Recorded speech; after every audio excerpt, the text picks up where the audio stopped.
All right, sorry I'm out again today, you guys. We've got a few, I have 3 very sick kids at home, so just trying my best to keep you guys moving along as best as possible with me being out 2 days in a row. What I'm going to do is start with the 10-1, 10-2 homework that I assigned, which is just numbers 1 and 2. So I want to work through these. I'm assuming some of you had some questions on the setup or just working through them. So I'll quickly review these and then finish the 10-1, 10-2 notes. Your homework will be to complete this worksheet. So the first thing we'll do is look at number 1. The setup is Leah's throwing a ball. She throws with initial velocity of 42 feet. That's going to be in our formula at an angle of 37 degrees with the ground. When she releases her ball, her hand is 5 feet above the ground, so we've got an initial height here. So the part A is just write the parametric equations. Again, you're not expected to memorize these, but you should be able to find them and use them correctly. So our equations are x in terms of t, which is initial velocity of 42 times the cosine of 37 degrees plus initial horizontal distance, which in this case is just 0. Then we have y of t, which is, let's see, we're in feet right now, so that's going to be negative 16 feet t squared plus initial velocity 42 sine 37 times t plus initial height, which because her hand released the ball 5 feet above the ground, we have plus 5. So this is the setup for the equations. Once you do the computations, your equations are x of t equals, whoops, I forgot my t right here, 33.54 t, and the vertical distance in terms of time, negative 16t squared plus 25.276 t plus 5. So here we have the two formula or the equations, and we're going to use these equations to answer part B. So if Leah threw the ball in the direction of a pond, it's 51 feet away. So this is giving us the horizontal distance. So a setup here is, quick visual, she's throwing the ball. Sorry, one second here. Okay, so here's Leah. She throws the ball. This initial height is 5. She throws the ball, and there's a pond 51 feet away where her dog is. And if he is on land, Frank can jump to get the ball if it's 3 feet above, no more than 3 feet above ground. Will he have to jump in the pond? So what this is saying is we want to know the height right here. If it is over 3 feet, the dog has to jump in the pond. If it's under 3 feet, he can catch the ball. So the big question is, what is the height when the ball is 51 feet away? So that's an important, what is height when x equals 51? So there's 2 different things. The first step here is we just need to figure out how long it takes the ball to get 51 feet away. So the first step here is we want to figure out t when x is 51. So the first equation we're using is x of t, and I'm just substituting 51 in there.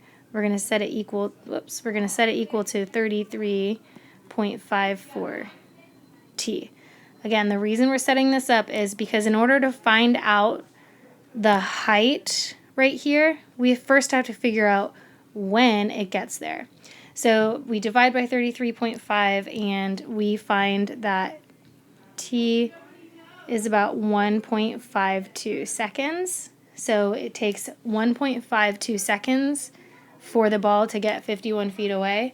Now that we know how long it takes to get there, we can figure out the height, which would be y of t, but we know t is 1.52, so 1.52. All we were doing here is now plugging 1.52 into our vertical equation, so that would be negative 16 times 1.52 squared plus 25.276 times 1.52 plus 5. So you just use your calculator.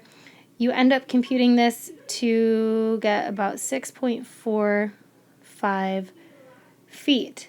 So at 51 feet away, the ball is still 6.45 feet in the air, which means to answer this question, will Frank have to jump? Yes, Frank has to jump because it's over 3 feet tall. The ball is over 3 feet in the air. So this is number one. Hopefully that helps clear up any confusion on the process for this. So now let's look at number two. So we read that at the end of a concert, Bon Jovi throws his guitar pick into the crowd. The path of the pick is modeled by the parametric equation, so it's giving us the equations. And t is in seconds. Naya catches it and grabs it when it's 6 feet high. How far away is Naya from Bon Jovi when he throws the pick? Okay, so quick visual. I always draw quick visuals of these because I think it really does help understand. So here we have, that's Bon Jovi, clearly, and now the information isn't explicitly stated, but we can see from this initial height right here that Bon Jovi is 12 feet above the ground. He throws a pick. Naya catches it when it's 6 feet in the air. Here's Naya. And we want to know, we're being asked to find this horizontal distance here. So how far from the stage is she? So we want to find this horizontal distance when the pick is 6 feet in the air. So the first thing we're going to do is figure out when y of t equals 6. So if we can find when that vertical distance is 6 feet, then we have the exact time to plug into the horizontal equation to find out exactly how far away from the stage Naya is. So step one, we are simply setting the y equation equal to 6. Negative 16t squared plus 46t minus 12 equals 6. So here we have a quadratic. We're going to treat this like you would treat any other quadratic. Subtract 6 from both sides and you have negative 16t squared plus 46t.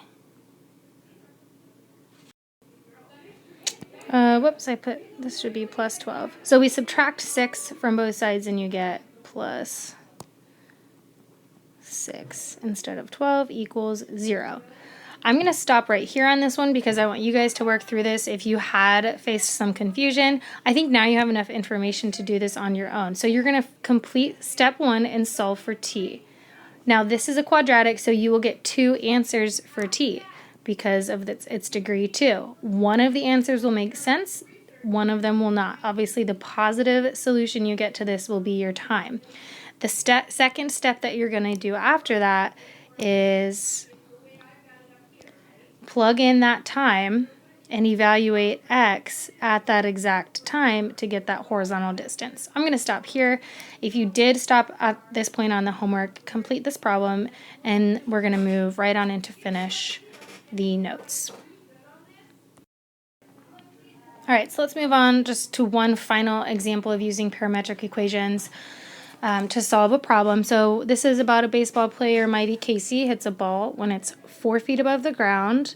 It leaves the bat at an initial velocity of 128 feet per second, making an angle of 26 degrees with the ground. A fence is 10 feet high and 400 feet from the plate. So again, you should always start these off with a sketch just to make sure you understand what's happening here. So the ball is hit from 4 feet above the ground. It's hit to a wall which is 400 feet away, and the wall itself is 10 feet tall. So the path of the ball is going like this. The part A is asking, did he hit the ball over the fence for the home run? As you've seen up to this point, a question like this is a two-part question. So we want to know how high was that ball when it hit the fence, or when it reaches the fence. And then in order to find that, we have this first initial part, which is how long does the ball take to get there. So the first step, again, in part A is, first of all, find out how long it took. Before we even do that, we need to make sure we have our correct equations.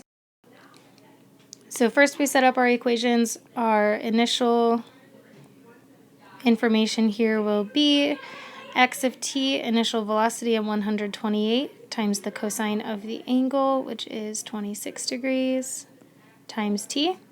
And this ends up being about 115.05 t for our horizontal distance. Our vertical distance is, we're working in feet, so it's going to be negative 16 t squared plus 128 sine of 26 t plus the initial height, since he hit the ball when it was 4 feet above the ground.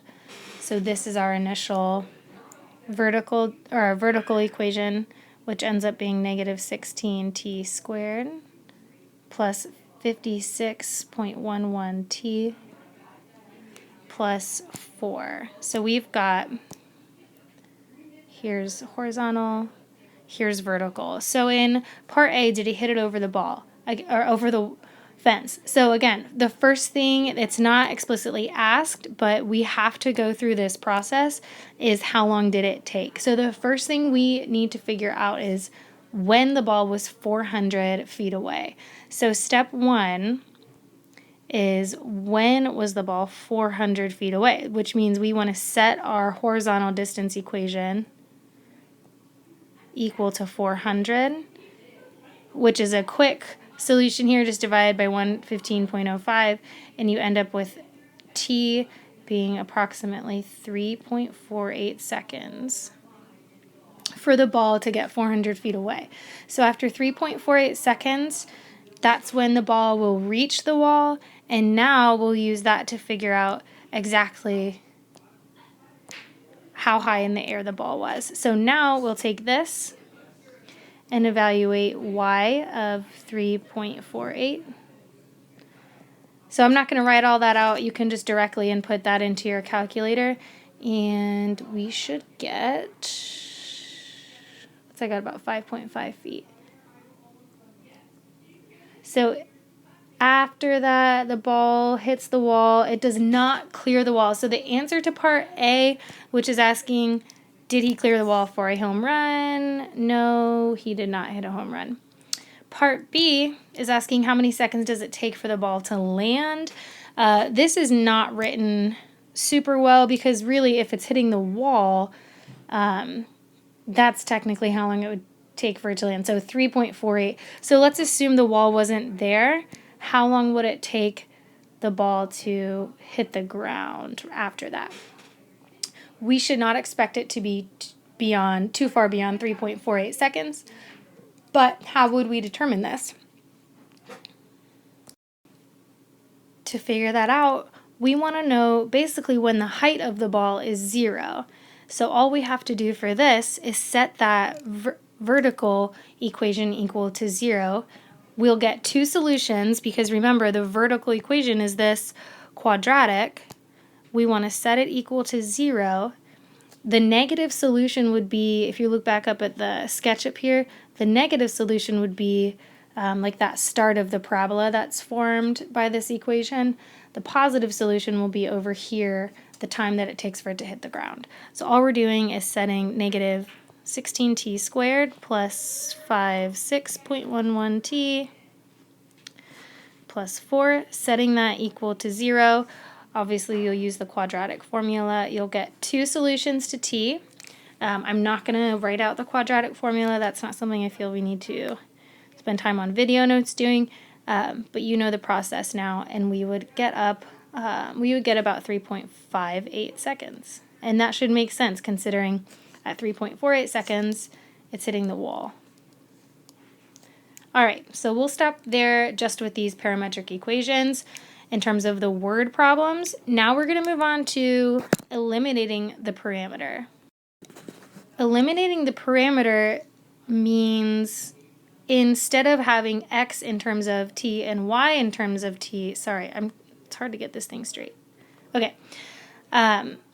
Instead of having a third parameter, what if we want to represent a situation back in our normal classic way of just x's and just y's? So we're going to go back to the Khan video that you guys watched last class where he had these two parametric equations. So first of all, eliminating the parameter is just going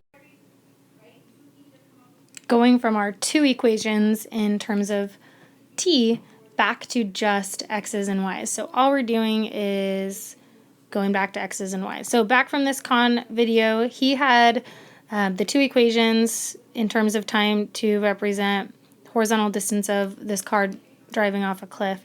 That was 5t plus 10.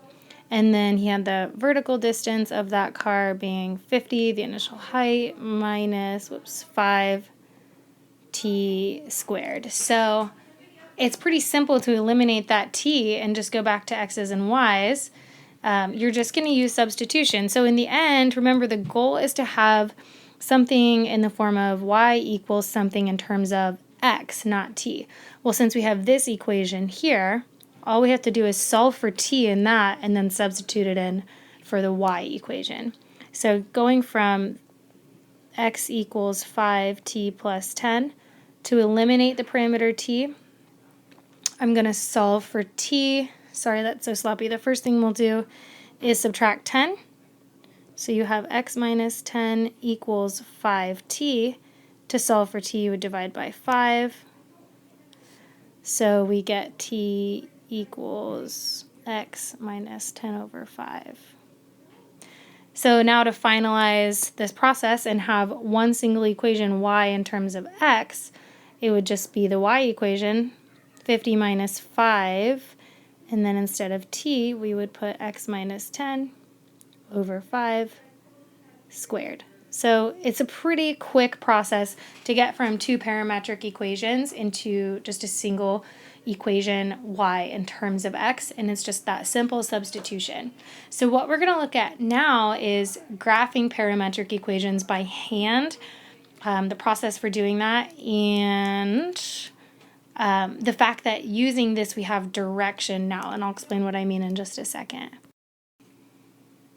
All right, so to graph this parametric equation, how to graph parametric equations, the same way you learned how to graph old school before you learned much about graphing, and that is make a table. So this table will have 3 columns because t is determining x and y. So we will choose values of t and then use that to calculate x and y. So the first thing you're going to do is just choose the values of t. So this tells us to do -2 to +2, so that makes it easy. So we're going to be plugging in -2, -1, 0, 1, and 2. And because t represents this other parameter, it's important to understand that this specific order, -2 to +2, is going to show us the direction that these equations are representing as well. And I'll clarify that again in a second. So when we plug in -2 into our x equation, which is 4t minus 3, so plug -2 into that, you get -8 minus 3, which is -11. And I'm just going to continue to move down the x column right here, and then I'll do all my y values at the same time as well. So focusing on the x's, I plug -1 in, that would be -4 minus 3 is -7. Plug 0 in, you get 4 times 0 minus 3, which is -3. Plug 1 in, You get 1, plug 2 in, and we get 5. So now we're going to plug in t to the y equation, which is just t plus 1, which makes this super easy. We're just going to be adding 1 to each of these values. -1, 0, 1, 2, 3. The last step now is to graph these. We don't need t anymore because now we have found our xy coordinates. So -11, -1, that's just going to be out here. -7, 0, right here. 0, or -3, 1, 1, 2, and 5, 3. So these parametric equations, because our first point was here, that indicates our direction of this function that it's representing is moving from left to right. I know we've always talked about reading graphs from left to right when we're looking at a graph of a function, but parametric equations, because of that third parameter, which usually indicates time, we can now show the direction. So that's going to be one new thing about these graphs, is you need to make sure you indicate direction with arrows to show the movement of the graph based on its parameter t. So to eliminate this parameter, let's see, we'll do one more quick elimination.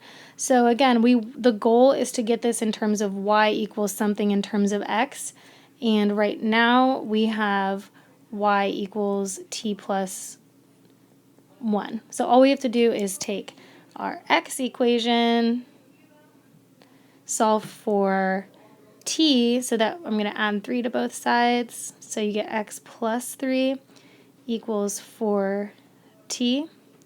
Divide by 4, and you end up getting t equals x plus 3 over 4. And when we plug this back in to the y, we get x plus 3 over 4 plus 1. Let's make sure this makes sense. So first of all, this would be, let's rewrite this into y equals mx plus b form. That would be x over 4 plus 3 over 4. I'm just splitting up that fraction, plus 1. Let's see. So we've got a slope of, that would just be x over 4, so a slope of 1/4, which makes sense over here because we're going up 1 over 4, up 1 over 4, and then plus 3/4 plus 1, 3/4 plus 4/4 is 7/4. So that means it's crossing the y-axis. Yep, right there, just slightly underneath 2. So that makes sense. When you eliminate the parameter, it should definitely match up with the graph that you've got. All right, let's look at one more quick example on the back, and then we'll finish up here. All right, so in this one, again, it's just another practice with graphing and then eliminating the parameter. So to graph again, just a reminder, this is all based, x and y are both based on t, so when we graph these parametric equations, we will always start with a basic table. So this again is specifying to find, graph this based on t values from -2 to +2. We're going to use those values to compute x and y and then graph them. So 12 minus 4t. So we plug in -2, we would get 4 minus -8. We end up with 20. Plug in -1. And it would be 12 minus -4, which is +16. Plug 0 in and we get 12. So you see this is just linear with a slope of -4. So you can also think about it like that and just continue subtracting 4. Now to get the y values, we're just taking t and plugging them into y. So 9 minus 3 times -2, that's really 9 plus 6, so 15. And then -1 would be 9 plus 3, so 12. So again, you can see from the equation, it's just linear with a slope of -3. So we continue to subtract 3. Now we have all of our ordered pairs. So I will plot those on the point. So 2015 is clearly off of the graph. 1612 is off of the graph. We can eyeball 12, 9 over here. That would be about right here. 8, 6 is right here. And 4, 3 we've got right here. So these other points would have been, sorry, it's not the best graph. But we see these other points over here, and here's this thing I'm mentioning again of direction. So we started, the first points we were graphing were actually out here, and then as t increased, our graph continued to move in this direction.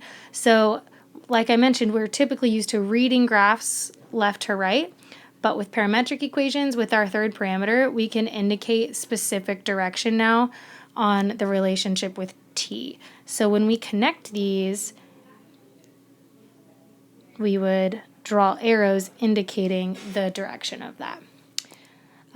Let's quickly eliminate the parameter. So again, we want this to just be y equals something in terms of x. So all I'm going to do is solve for t from my x equation. So I'm going to subtract 12 and then divide by -4. So this ends up being t. And then we would plug this whole thing back into y equals. So that would be 9 minus 3 times x minus 12 over -4. I'm just quickly running through this again to review for you guys. You could then simplify this and clean it up so it's in a linear form. It does clean up nicely to 3/4 y equals 3/4 x. So that's something you guys should be able to do. I would encourage you to just go through that process. Make sure you guys don't have any questions on the algebra.